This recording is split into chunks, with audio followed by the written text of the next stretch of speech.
Tembok pagar rumah salah satu warga di Jalan Jaksa Agung Suprapto, Kota Malang roboh dan menimpa 3 orang korban yang sedang melintas. Diduga robohnya tembok pagar tersebut akibat tingginya intensitas hujan yang terjadi di Kota Malang. Robohnya pagar tembok setinggi 2 meter ini terjadi di Jalan Jaksa Agung Suprapto, Kelurahan Samaan, Kota Malang pada Minggu malam.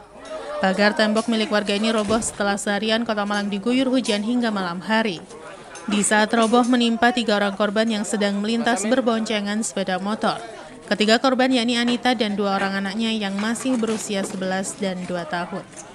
Andre, saksi mata di lokasi kejadian, mengatakan bahwa dirinya mendengar suara yang cukup keras. Awalnya, saksi mengira suara tersebut adalah kecelakaan mobil. Namun saat dilihat, ia mendapati pagar tembok roboh ke badan jalan dan menimpa korban yang saat itu sedang melintas menggunakan sepeda motor. Melihat korban dan 2 anaknya yang tertimpa reruntuhan tembok, warga berusaha mengeluarkan korban dari reruntuhan.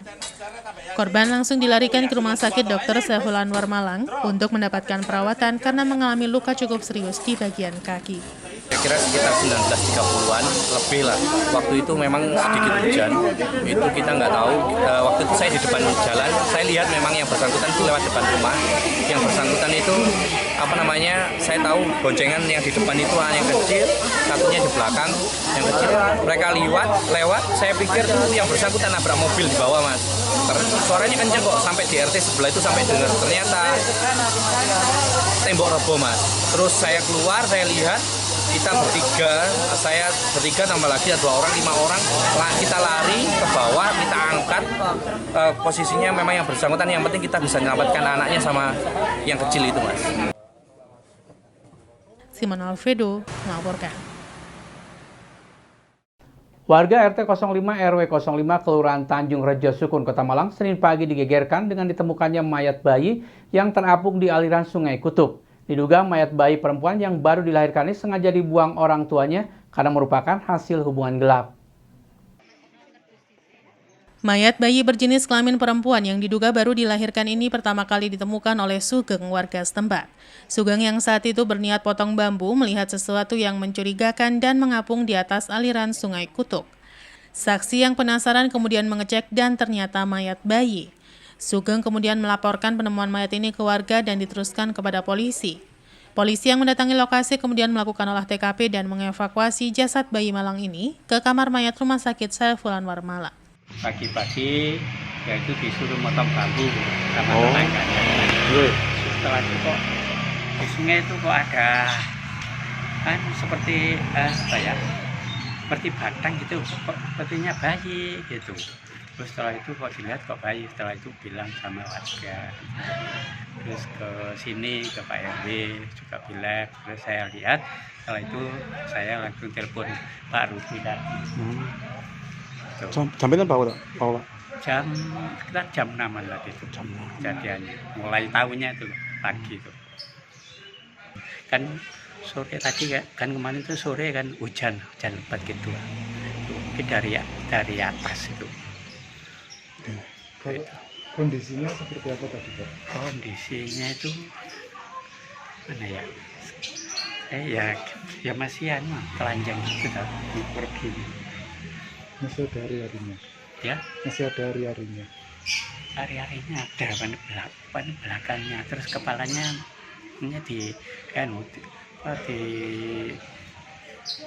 ditempatkan di kresek gitu loh. Iya. Sementara kasus penemuan mayat bayi ini tengah ditangani oleh Polsek Sukun dan Polresta Malang Kota. Polisi masih mengejar ibu yang tega membuang bayinya tersebut. Diduga pelaku tega membuang bayinya karena untuk menutupi aib akibat hasil hubungan gelap. Informasi sudah didatangi anggota kami, baik tiket 81, tiket Baskrim, Intel, maupun Inavis dari Polresta Kota Malang. Jadi saat ini masih penyelidikan kemana nih ya? Ya, betul. Jadi masih dalam proses penyelidikan. Awal nanti kita data untuk saksi-saksi awal yang menemukan orang tersebut. Simon Alfredo melaporkan. Mengantisipasi adanya lonjakan kasus COVID-19, gelombang ketiga yang diprediksi akan terjadi pada bulan Desember 2021 mendatang, Polresta Malang Kota akan melakukan operasi Zebra Semeru 2021 untuk membatasi mobilitas masyarakat di Kota Malang. Sedikitnya 60 personel dari Polresta Malang Kota yang dibantu TNI dan dinas instansi terkait akan melakukan operasi guna mencegah terjadinya persebaran COVID-19. Operasi Zebra Semeru 2021 yang rencananya akan berlangsung selama 14 hari mulai dipersiapkan oleh Polresta Malang Kota. Senin 15 November, Polresta Malang Kota menggelar persiapan pasukan untuk pelaksanaan operasi nanti. Sebanyak 60 personil Polri yang dibantu TNI dan dinas terkait disiapkan untuk melakukan operasi yang akan dimulai per tanggal 15 hingga 28 November mendatang. Kapolresta Malang Kota AKBP Budi Hermanto mengatakan, sasaran dari operasi Zebra Semeru yakni menyadarkan masyarakat untuk taat protokol kesehatan. Mengingat varian baru COVID-19 sudah mulai muncul di negara tetangga. Untuk itu, dalam mencegah varian tersebut, masyarakat diimbau untuk mengurangi mobilitasnya. Kapolresta juga menambahkan bahwa kasus aktif COVID-19 di Kota Malang juga sudah cenderung turun, di mana saat ini 8 orang yang dirawat di rumah sakit dan 5 menjalani isolasi. Meski kasus COVID-19 di Kota Malang cenderung turun, masyarakat diimbau tetap menjaga protokol kesehatan dengan menerapkan 5M dan 3T. Dalam pelaksanaan operasi Zebra Semeru 2021, sasarannya adalah bagaimana masyarakat tetap taat kepada protokol kesehatan. Mengingat sudah ada varian terbaru Delta dan itu lebih masif dibandingin Delta sebelumnya. Itu yang pertama. Yang kedua, juga mengingatkan kepada masyarakat untuk melakukan pembatasan terhadap kegiatan aktivitas. Sudah ada kesepakatan dari 3 kementerian untuk pelaksanaan libur Natal dan Tahun Baru itu ditiadakan. Nah, sehingga masyarakat harus lebih peduli dan harus tahu tentang informasi. Tapi secara umum, pelaksanaan operasi Zebra Semeru 2021 yang berlangsung 14 hari dari tanggal 15 sampai 28 November, kita tetap berusaha untuk mengendalikan agar apa yang sudah dilakukan oleh pemerintah bekerja sama dengan masyarakat, relawan, seluruh komponen yang ada tentang menuntaskan pandemi COVID di bulan Juni kemarin. Alhamdulillah sampai dengan hari ini kemarin itu kasus aktif harian kita tersisa tinggal 13.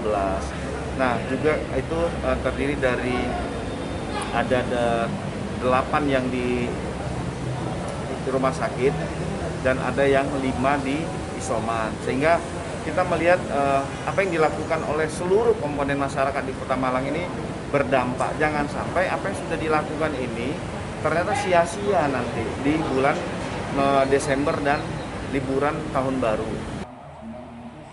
Simon Alfredo melaporkan. Terima kasih Anda masih bersama kami Info 7 Malang Raya. Akibat tergerus air setiap musim penghujan, bangunan milik warga di pinggir aliran Sungai Kontor rawan longsor. Jarak bibir sungai dengan bangunan tinggal misalkan 1,5 meter saja. Pemilik hanya bisa pasrah dan lebih waspada ketika hujan deras turun. Beginilah pemandangan yang terlihat di jalan masuk menuju Bendungan Selorejo Ngantang, Kabupaten Malang. Bangunan milik warga yang difungsikan sebagai tempat usaha warung makan ini berada dekat dengan bibir aliran Sungai Konto. Setiap musim penghujan, lahan terus tergerus air sehingga bibir sungai semakin mendekati bangunan dan kini tinggal 1,5 meter, padahal dulunya jarak antara bangunan dan bibir sungai sekitar 10 meter. Kondisi ini semakin diwaspadai pemilik karena pada saat hujan turun deras, air sungai bisa kembali meluap dan menggerus tanah yang dikhawatirkan pondasi bangunan ikut tergerus dan rawan terjadi longsoran. Menurut pemilik bangunan menjelaskan, setiap penghujan jarak antara bangunan dan bibir sungai semakin dekat akibat tergerus air. Dirinya akan lebih waspada ketika hujan turun deras dan berharap aliran sungai ada perbaikan, sehingga tidak merusak lahan milik warga. Di lokasi terlihat bangunan tersebut masih difungsikan pemilik walaupun sudah berada tidak jauh dari bibir sungai. Setiap musim penghujan sering terjadi luapan air Sungai Konto yang berakibat pada semakin menyempitnya lahan dan kerusakan pada tanaman sehingga perlu adanya perbaikan aliran air sungai. Asalnya waktu normalnya masih agak berapa meter Pak dari sebelum yang kemarin? 10 meter. 10 meter Pak ya? Tapi sekarang masih tinggal 1 lebih Pak ya? 1,5 meter. Setengah. Apalagi ini kan musim hujannya masih awal lah ya Pak. Iya. Pak, tapi yang pas yang parah-parahnya pas ya? Iya. Tahun kemarin ya? Iya, parah. Parah betul Pak ya? Entah besok. Kenapa? Pak, kalau sudah gini sebagai pemilik ada kekhawatiran nggak Pak tiba-tiba kan namanya hujan di atas kan juga. Ya, saya waspada lah. Yang penting waspada. Antisipasinya gimana Pak nih kalau hujan Pak ya? Tapi nggak ada yang nggak ada dikosongkan kalau malam-malam ya? Kalau pulang ya biarin di sini. Makan banjir biarin kalau. Oh gitu Pak ya. Iya. Pak, harapan sebagai Pokoknya orangnya selamat. Selamat Pak ya. Harapan Bapak sebagai warga yang punya lahan tepat di samping sungai seperti apa harapannya Pak? Diperbaiki besok tahun depan. Tahun depan Pak ya. Musim kemarau tahun depan Pak ya. Ya mudah-mudahan aja hujannya kan. Mudah-mudahan ya. Iwan Dikmawan melaporkan. Akibat banyaknya kubangan air hujan, pengguna jalan diimbau untuk lebih mewaspadai ketika melintasi jalan penghubung Malang Blitar.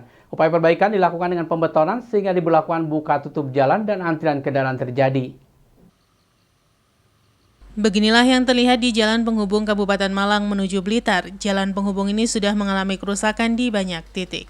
Kerusakan jalan ini diduga akibat beratnya beban kendaraan yang melintas karena banyaknya truk bermuatan bahan bangunan seperti pasir dan batu yang melintas setiap harinya. Akibatnya jalan bergelombang, berlubang, dan berkubang air hujan sehingga sangat mengganggu aktivitas kelancaran para pengguna jalan, khususnya pengendara sepeda motor. Menurut salah seorang warga menjelaskan, pada musim penghujan jalan semakin sulit dilintasi karena banyak kubangan air dan bergelombang parah. Terlebih jalan menanjak dan menurun tajam sehingga harus ekstra berhati-hati. Di lokasi lainnya terlihat jalan sudah mulai ada perbaikan berupa pembetonan setengah lebar jalan yang berdampak pada sistem buka tutup jalan dari arah yang berlawanan. Sehingga antrian kendaraan tidak dapat dihindarkan terutama pada jam sibuk pagi dan sore hari. Banyak pihak berharap jalan penghubung ini bisa segera tuntas perbaikannya agar aktivitas pengguna jalan bisa lebih aman dan juga lancar baik siang maupun malam hari. Di sini jalan sudah mulai ada perbaikan ya? Perbaikan, mulai. Tapi di titik sebelah sana masih Pak ya? Belum, masih itu sekitar 700 meter. Iya, sebelah sana titiknya masih banyak betul Pak ya? Di hutan tuh akses masyarakat tuh sekitar orang dari Pagesari, Celaka tuh kasihan. Ini jalan penghubung kan Malang ke Kabupaten Blitar Pak ya? Jalur Blitar, Malang Blitar. Tapi Pak, truk-truknya masih banyak aja yang melintas Pak ya? Iya, ini kan akses jalan satunya untuk dari Blitar ke Batu itu paling ramai sini. Paling ramai sini Pak? Iya, jalur alternatif paling cepat. Ketika penghujan ya agak kerepotan sebelah sana Pak ya? Iya, rawan tuh yang terutama kan gelombang tuh. Iya, gelombang kasian, sama. Nanti kasihan masyarakat Pagesari, Celaka tuh banyak yang kan masyarakat sekolahnya kan di Ngantang Pak ya. Tapi setiap hari ramai Pak, sampai malam ini Pak ramainya? Ramai terus ini. Jalur ekonomi pasar tuh wingi itu ramai sini. Ramai sini Pak ya. Bawa sayuran tuh kalau jam 3 sampai jam 6 itu akses perekonomiannya. Lampu penerangannya nggak ada. Nggak ada sini. Nggak ada Pak ya. Masalahnya jalur hutan ini memang terbatasan dengan hutan. Pak, harapan sebagai warga masyarakat seperti apa harapannya Pak? Ya itulah, minta tolong tuh pemerintah itu perbaikan jalan terutama. Akses perekonomiannya kan pengaruh ya. Oke, bisa lancar Pak ya. Kasihan masyarakat sini kan. Oke. Terima kasih Pak ya. Oke ya. Iwan Dikmawan melaporkan. Terima kasih Anda masih bersama kami Info 7 Malang Raya. Memperingati Hari Lingkungan Hidup tahun 2021 dan HUT Kota Batu ke-20, pemerintah Kota Batu menyelenggarakan Anugerah Lingkungan Hidup dan melaunching Awas Elektronik. Penyerahan Anugerah Lingkungan Hidup diberikan kepada Sekolah Adiwiyata, desa, kelurahan, serta pihak swasta yang berkontribusi terhadap pelestarian lingkungan. Senin 15 November 2021 bertempat di Gera Pancasila, Balai Kota Among Tani Batu.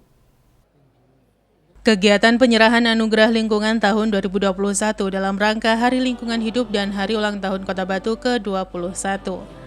Anugerah Lingkungan Hidup ini diberikan kepada Sekolah Adiwiyata, desa, kelurahan maupun pihak swasta yang telah berkontribusi dalam pemeliharaan dan pelestarian lingkungan.